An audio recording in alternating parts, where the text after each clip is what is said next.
What a day. What a day. I have had Nintendo Switch 2 brain all day, just thinking about the first look trailer that dropped on the official Nintendo YouTube channel. I have already done a reaction to it. You can see it on my official YouTube channel. I have been overwhelmingly positive toward it because I am very excited. It looks like more Switch, bigger, better Switch, and I am perfectly happy with that. I love the Nintendo Switch. It is one of my favorite consoles of all time. So having a bigger, sleeker, more improved, basically a Switch Pro console, I am more than happy with that. I was not quite ready to move on from the Switch anyway. I'm still not quite ready. It's crazy to believe it's been 8 whole years, but I am still extremely excited. The new Joy-Cons look great.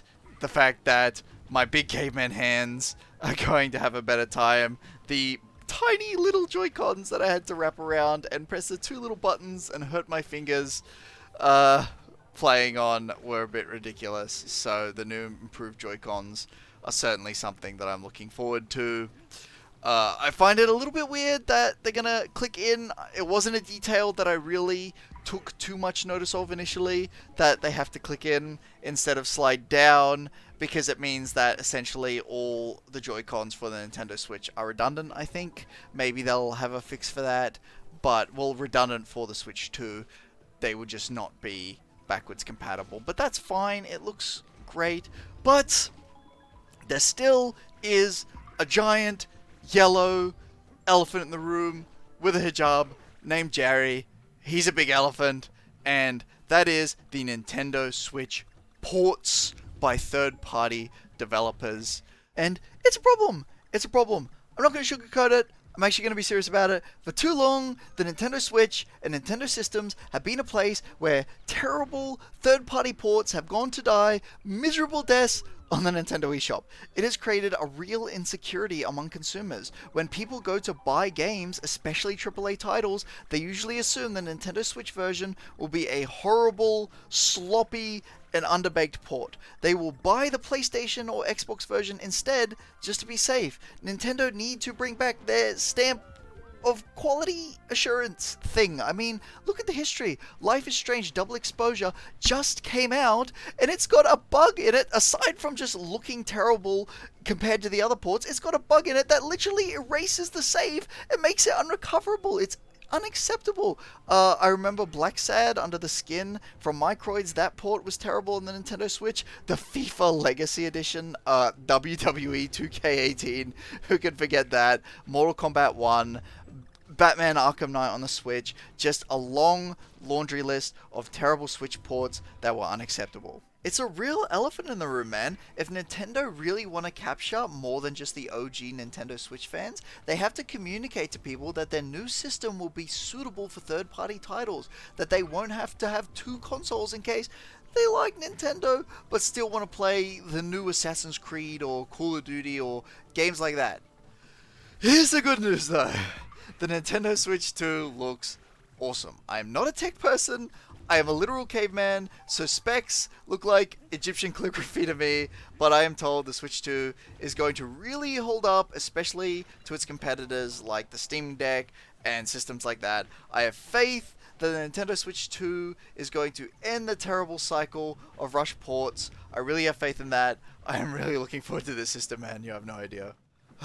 Look, if you're a boomer like me, you'll remember the Wii to the Wii U transition era. I talked a little bit about this in my last video, but it was a bit of a marketing disaster, and I think they really made a lot of positive changes when it came to the Nintendo Switch. They really couldn't afford to have another home system that was a disaster, so they really knuckled down and they did everything right, and I love the Nintendo Switch. I love the Wii U too, but I love the Nintendo Switch. It's an incredible system. I'm so glad that it did well. But I think one of the things that they didn't smooth over, one of the only things that the Wii U had a problem with, was bad ports.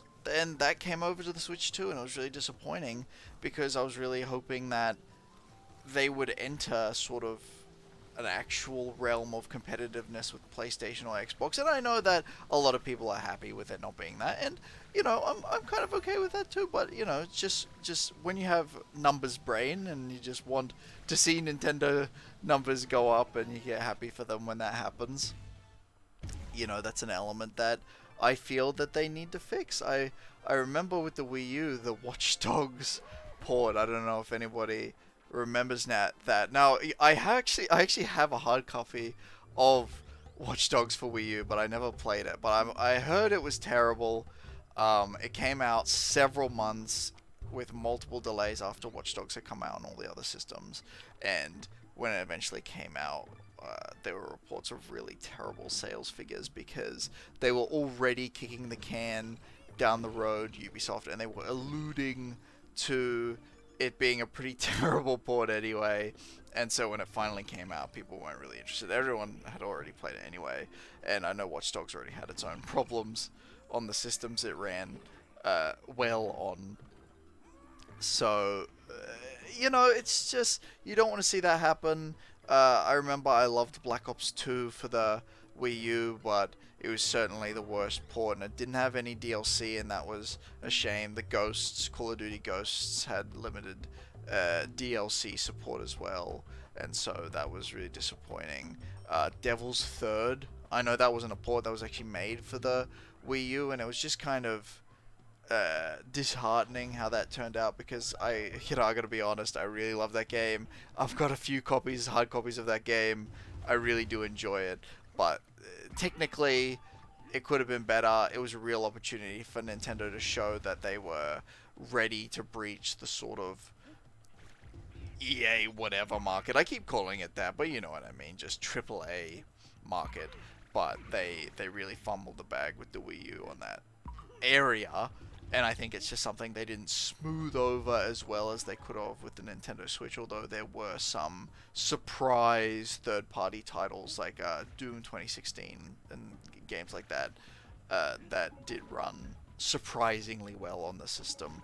It'd just be nice to see, the team I support, Nintendo, to smooth out that area, and I really think that they are going to struggle if they don't have that communicated to people, that third-party titles are going to be improved on their system. I think that there is going to be a certain element of even people who bought the Switch that might turn their nose up if that isn't communicated to them properly. I think it will be. I'm being a bit of a Debbie Downer here, but I think it will be. I think the Nintendo Switch 2 has, even with its first look trailer, done an amazing job of raising eyebrows.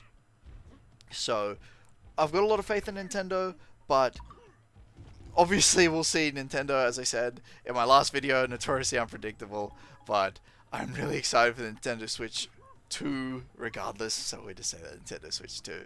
And that's it. That's all I have to talk about. Let's go. Nintendo Switch 2. No more bad ports. Super excited. This has been Special Ops Seagull for the channel. Switch to Special Ops. Make sure you subscribe for more videos like this. No more words. Thank you.